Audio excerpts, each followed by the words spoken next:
সারাদিনের কাজের শেষে মন ভালো রাখার জন্য ঘরের এই প্রান্তটা এলেই আমার কিন্তু ভীষণ ভালো লাগে। কে বলেছে মনে শান্তি আনা যায় না? হ্যাঁ, এখন যদি বিভিন্ন রকম টক্সিক মানুষের পাশে থাকা হয় তাহলে তো মন খারাপ হবারই কথা। কিন্তু টক্সিক মানুষ থাক কি পরিবারের এমন কিছু সদস্য থাক যারা প্রতিনিয়ত তোমাকে হিউমিলিয়েট করে চলে, তোমার কাজকে সুনাম না করে সেটাকে তোমার ফাঁকিবাজি মনে করে, তোমার কাজের কোনো প্রশংসা করে না, তারা মনে করে তোমাদের কাজের ফাঁকে দিন রাতটা বোধহয় মেয়েদের শুয়ে বসে কাটে। বা অনেকে তো এমন কথাও বলে যে ঘরের কাজ আবার ওটা আবার কাজ হলো নাকি, অফিসের কাজ করে মাইনে পাওয়াটাই একটা কাজ।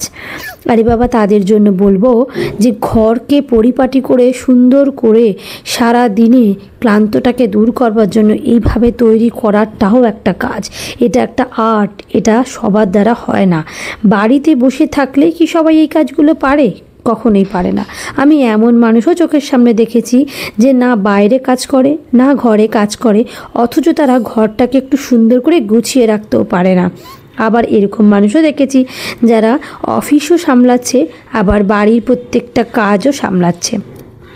আবার এরকম মানুষও দেখেছি যে বাড়ির কাজটাও ঠিক করে সামলাতে পারছে না আর অফিস করে সেটাও ভালো করে সামলাতে পারছে না। তো তোমরাই বলো, সবটাই কিন্তু মানুষের নিজস্বের মধ্যেই রয়েছে। মানুষ নিজে চাইলে যেটা পারে সেটা অন্য কেউ বলে দিলে কখনোই পারবে না। আজকে আমি যে এই যে গাছ ভালোবাসি, আমি ঘর গুছিয়ে রাখতে ভালোবাসি, একটা এখানে সারা দিনের ক্লান্ত দূর করবার পর মানে ক্লান্ত হয়ে যাওয়ার পর ক্লান্ত দূর করবার এই যে টেকনিকটা তোমরা দেখতে পাচ্ছ যে সুন্দর করে সারা ঘরে আমি সবুজে সবুজে ভরে দিয়েছি, এই জিনিসটা কজন পারে?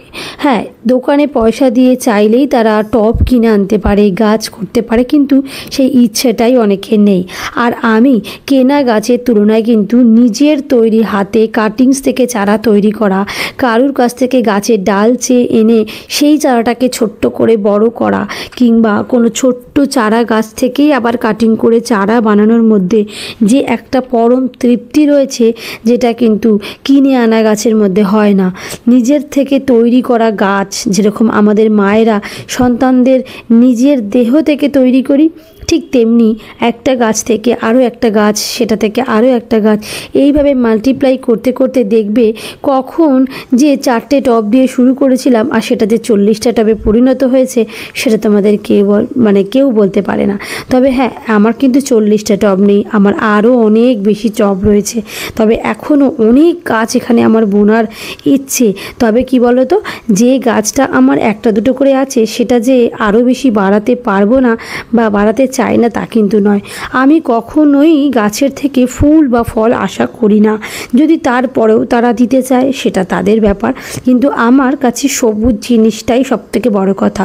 ফুল যদি নাও হয় নো প্রবলেম, ফল যদি নাও হয় নো প্রবলেম, গাছটা যেন বেঁচে থাক, সবুজের দিকে যেন তাকাতে পারি, আর সেটাই আমার সবথেকে বেশি প্রিয় জায়গা। আর এই কিছু কিছু কর্নার যেখানে আমি না তাকালেই নয়, সারা দিনের পর এখানে আমার তাকাতে ভীষণ ভালো লাগে। কি তোমাদেরও কি এমন হয় আমার মতো?